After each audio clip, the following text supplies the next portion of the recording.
Class six. हम start करते हैं पार्ट 3 नादान दोस्त। केशव के घर कार्निस के ऊपर एक चिड़िया ने अंडे दिए थे। कार्निस होता है जो खिड़की के ऊपर जो छज्जा बना होता है उसे कहते हैं। चिड़िया ने अंडे दिए थे। केशव और उसकी बहन श्यामा दोनों बड़े ध्यान से चिड़िया को यहाँ वहाँ आते जाते देखा करते थे।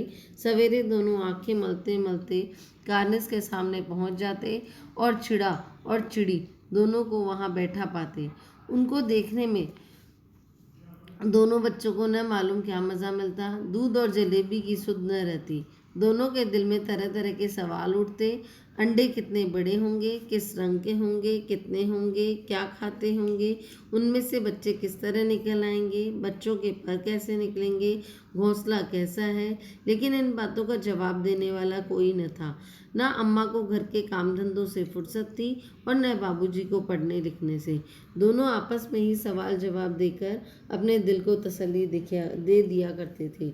देखिए, दो बच्चे थे जिनके घर की खिड़की के छज्जे के ऊपर चिड़िया ने 2 अंडे दिए। जब उनको पता चला कि चिड़िया यहाँ वहाँ आती जाती है तो उनके मन में उत्सुकता हुई कि उन्होंने कैसे अंडे दिए होंगे, क्या खाते होंगे, उनमें से बच्चे निकल आए होंगे तो उनके पंख निकले होंगे कि नहीं निकले होंगे। लेकिन उनके मन की जो ये जिज्ञासा थी उसको शांत करने वाला, उनके सवालों का जवाब देने वाला कोई नहीं था। उनकी माँ काम धंधों में, घर के काम धंधों में लगी रहती थी और पिताजी जो थे पढ़ने लिखने में। इसलिए वो दोनों बच्चे आपस में ही एक दूसरे को सवाल जवाब दे दिया करते थे। श्यामा कहती है, क्यों भैया, बच्चे निकल कर फुर से उड़ जाएंगे। तो केशव विद्वान जैसा गर्व करता हो, तो केशव जो उसका भाई था वो बड़ा गर्व करता हुआ बोला, जैसे तो उसे बहुत कुछ मालूम है। नहीं री पगली, पहले पर निकलेंगे, बगैर परों के बेचारे कैसे उड़ेंगे। श्यामा, बच्चों को क्या खिलाएगी बेचारी चिड़िया। तो श्यामा कहने लगी कि जब अगर अंडों में से बच्चे निकले तो जो चिड़िया है वो बच्चों को क्या खिलाएगी। केशव इस पेचीदा सवाल का जवाब कुछ न दे सकता था। केशव जो था उसको ये सवाल बड़ा मुश्किल लगा तो वो उसका जवाब नहीं दे पाया। इस तरह 3-4 दिन गुजर गए। दोनों बच्चों की जिज्ञासा दिन पर दिन बढ़ती जा रही थी। अंडों को देखने के लिए वे अधीर हो उठते थे, यानी कि वो बेचैन हो रहे थे कि हम उन अंडों को देखें। उन्होंने अनुमान लगाया कि अब ज़रूर बच्चे निकल आए होंगे। बच्चे के चारे का सवाल अब उनके सामने खड़ा हुआ, यानी कि बच्चों के पेट भरने का सवाल जो था उनके सामने खड़ा हुआ कि बच्चों का पेट कैसे भरेगा, वो चिड़िया कहाँ से दाने लाएगी। तो चिड़िया बेचारी इतना दाना कहाँ पाएगी, सारे बच्चों का पेट कैसे भर पाएगी। गरीब बच्चे भूख के मारे चू चू करके मर जाएंगे। इस मुसीबत का अंदाजा करके दोनों घबरा उठे। दोनों ने फैसला किया कि कार्निस पर दोनों थोड़ा सा दाना रख देंगे। श्यामा खुश होकर बोली, तब तो चिड़िया को चारे के लिए कहीं इधर उधर उड़कर भी नहीं जाना पड़ेगा। केशव, नहीं, तब क्यों जाएगी वो। केशव ने कहा कि उसका दाना और पानी हम वहीं लगा देंगे। अब श्यामा थोड़ी देर बाद में फिर बोली, क्यों भैया, अगर बच्चों अंडे में से बच्चे निकल गए तो क्या उनको धूप न लगेगी।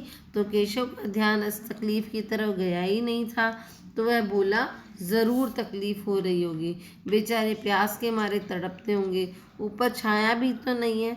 आखिर यही फैसला हुआ कि घोंसले के ऊपर कपड़े की छत बना देनी चाहिए, पानी की प्याली रख देनी चाहिए और थोड़े से चावल रखने का प्रस्ताव भी स्वीकृत हो गया। यानी कि दोनों ने सोच लिया कि वहाँ पर एक कपड़े की हम छत बना देंगे, पानी की प्याली रख देंगे और चावल के दाने रख देंगे। दोनों बच्चे बड़े चाव से काम करने लगे, बड़ी रुचि से काम करने लगे। श्यामा माँ की आँख बचाकर मटके से चावल निकाल लाई। केशव ने पत्थर की प्याली का तेल चुपके से ज़मीन पर गिरा दिया। एक पत्थर की प्याली थी, उसमें तेल पड़ा हुआ था, तो उसने चुपके से ज़मीन पर गिरा दिया और उसको खूब साफ करके उसमें पानी भर दिया। अब चांदनी के लिए, या चांदनी का मतलब उसके ऊपर जो घोंसला था उसके ऊपर छत बनाने के लिए कपड़ा कहाँ से ले आए। फिर ऊपर बगैर छड़ियों के वो कपड़ा ठहरेगा कैसे, छड़ियाँ खड़ी कैसे होगी, तो उसके सपोर्ट के लिए, यानी कि उसके सहारे के लिए छड़ियाँ कैसे खड़ी होगी, कपड़ा कैसे ठहरेगा। केशव बड़ी देर तक इसी उधेड़ बुन में रहा, यानी कि उसमें रहा, असमंजस में रहा कि वो क्या करे। आखिरकार उसने यह मुश्किल भी हल कर दी। श्यामा से बोला, जाकर कूड़ा फेंकने वाली टोकरी ले आ, यानी कि एक बांस की टोकरी है वो ले आ। अम्मा जी को मत दिखाना। श्यामा, वह तो बीच से टूटी हुई है, उसमें से क्या धूप न जाएगी? केशव ने झुंझला कर कहा, तू टोकरी ला तो मैं करता हूँ कुछ। मैं उसका सुराग बंद करने के लिए कोई हिकमत यानी कि कोई तरकीब या उपाय निकाल ही लूँगा। श्यामा दौड़कर टोकरी उठा लाई। केशव ने उसके सुराग को थोड़ा सा कागज़ ठूंस दिया और उसके सुराग को बंद कर दिया, यानी उसके छेद को बंद कर दिया। तब टोकरी को एक टहनी से टिकाकर बोला, देख, ऐसे ही घोंसले पर उसकी आड़ कर दूंगा, ऐसे ही घोंसले पर जो है उसकी आड़ कर दूंगा, यानी कि उसको उस टोकरी के ऊपर, उस घोंसले के ऊपर लगा दूंगा, जिससे कि धूप नहीं जाएगी। श्यामा ने दिल में सोचा, भैया कितना चालाक है। अब इसका सेकंड पार्ट देखते हैं। गर्मी के दिन थे, बाबूजी दफ्तर गए हुए थे। अम्मा दोनों बच्चों को कमरे में सुलाकर खुद भी सो गई, लेकिन बच्चों की आंखों में आज नींद कहाँ। अम्मा जी को बहलाने के लिए दोनों दम रोके, यानी कि सांस को रोके और आंख बंद किए मौके का इंतज़ार कर रहे थे। क्या मौके का इंतज़ार कर रहे थे? कि उनकी माँ सो जाए और वो दोनों बाहर निकल जाए। जो ही मालूम हुआ कि अम्मा जी अच्छी तरह से सो गई है, दोनों चुपके से उठे और बहुत धीरे से दरवाजे की सिटकनी खोली, यानी कि कुंडी खोलकर बाहर निकल आए। अंडों की हिफाजत की तैयारी होने लगी। अब उन्होंने अंडों की हिफाजत के लिए, सुरक्षा के लिए तैयारी करने लगे। केशव कमरे से एक स्टूल लाया, लेकिन जब उससे काम न चला तो नहाने की चौकी लाकर स्टूल के नीचे रख दी और डरते डरते स्टूल पर चढ़ा। देखिए, जैसे कि चित्र में है कि पहले चौकी रखी है और चौकी पे उन्होंने स्टूल रखी है और फिर डरते हुए उस पर स्टूल पर चढ़ा। श्यामा दोनों हाथ से स्टूल पकड़े हुए थी। स्टूल चारों टांगे बराबर न होने के कारण जिस तरफ ज़्यादा दबाव पड़ता जरा सा हिल जाता। उस वक्त केशव को कितनी तकलीफ उठानी पड़ती यह उसी का दिल जानता था। दोनों हाथों से कार्निस को पकड़ लेता, श्यामा को दबी आवाज़ से डांटता, अच्छी तरह पकड़ वरना उतर कर बहुत मारूंगा। मगर बेचारी श्यामा का दिल तो किस पर लगा हुआ था? ऊपर कार्निस पर। वो भी बार बार उसका ध्यान चला जाता और उसके हाथ ढीले पड़ जाते। वो भी चाहती थी कि वो अंडों को देखे। केशव ने जो ही कार्निस पर हाथ रखा, दोनों चिड़िया उड़ गई। केशव ने देखा कार्निस पर थोड़े तिनके बिछे हुए थे, उन पर 3 अंडे थे। जैसे घोंसले उसने पेड़ पर देखे थे वैसा कोई घोंसला नहीं था, सिर्फ तिनके तिनके पड़े हुए थे और उन पर अंडे थे। श्यामा ने नीचे से पूछा, कई बच्चे हैं भैया? श्यामा ने नीचे से पूछा कि कितने बच्चे हैं भैया? केशव कह रहा 3 अंडे हैं, अभी बच्चे नहीं निकले। केशव ने उनको बोला 3 अंडे हैं, लेकिन उनमें से अभी बच्चे नहीं निकले। श्यामा, जरा हमें दिखा दो भैया, कितने बड़े हैं? केशव बोला, दिखा दूंगा, पहले जरा चिथड़े ले आए, यानी कि कपड़े के छोटे छोटे टुकड़े ले आ, नीचे बिछा दूं। बेचारे अंडे तिनकों पर पड़े हैं, जो अंडे हैं वो तिनकों पर पड़े हैं। उसने सोचा, वो समझता नहीं था, नादान था, तो उसने सोचा कि अंडों को ये तिनके चुभ रहे होंगे तो कपड़े, छोटे छोटे कपड़ों के टुकड़े बिछा दूं ताकि वो अंडे आराम से पड़े रहे। श्यामा दौड़कर अपनी पुरानी धोती फाड़कर एक टुकड़ा लाई।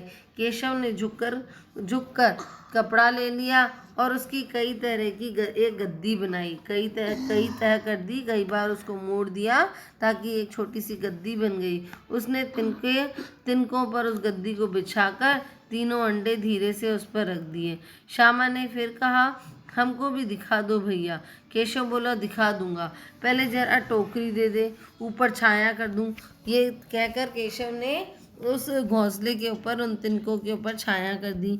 श्यामा ने टोकरी नीचे से थमा दी और बोली, अब तुम उतर आओ, मैं भी देखूं।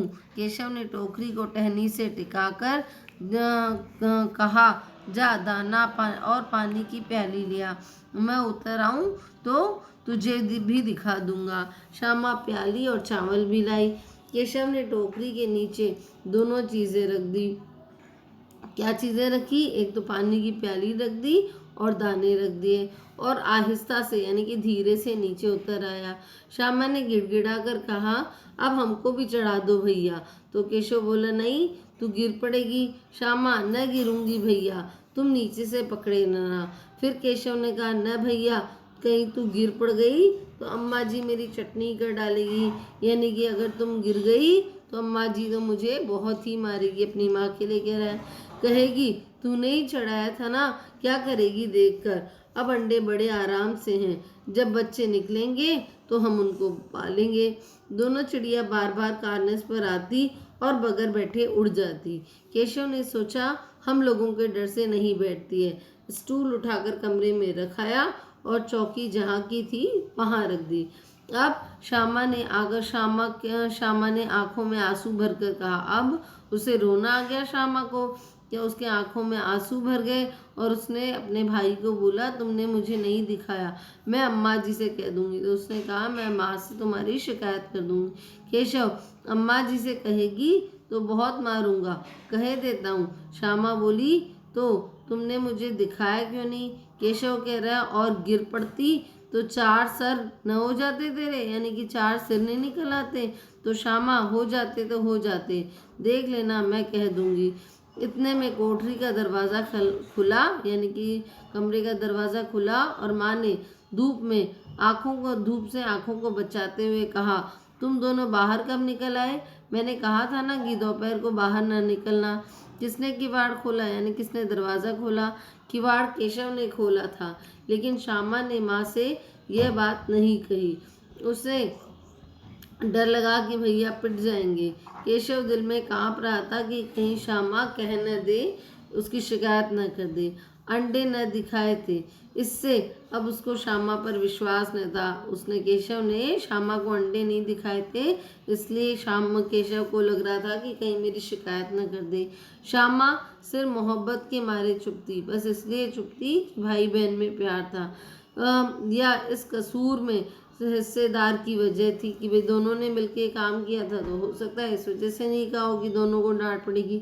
इसका फैसला नहीं किया जा सकता, शायद दोनों ही बातें थी। माँ ने दोनों को डांट डपट कर फिर कमरे में बंद कर दिया और अब धीरे धीरे इन्हें पंखा जलने लगी। अभी सिर्फ 2 ही बजे थे, बाहर तेज लू चल रही थी। अब दोनों बच्चों को नींद आ गई। नेक्स्ट वीडियो में हम पार्ट 3 पढ़ेंगे।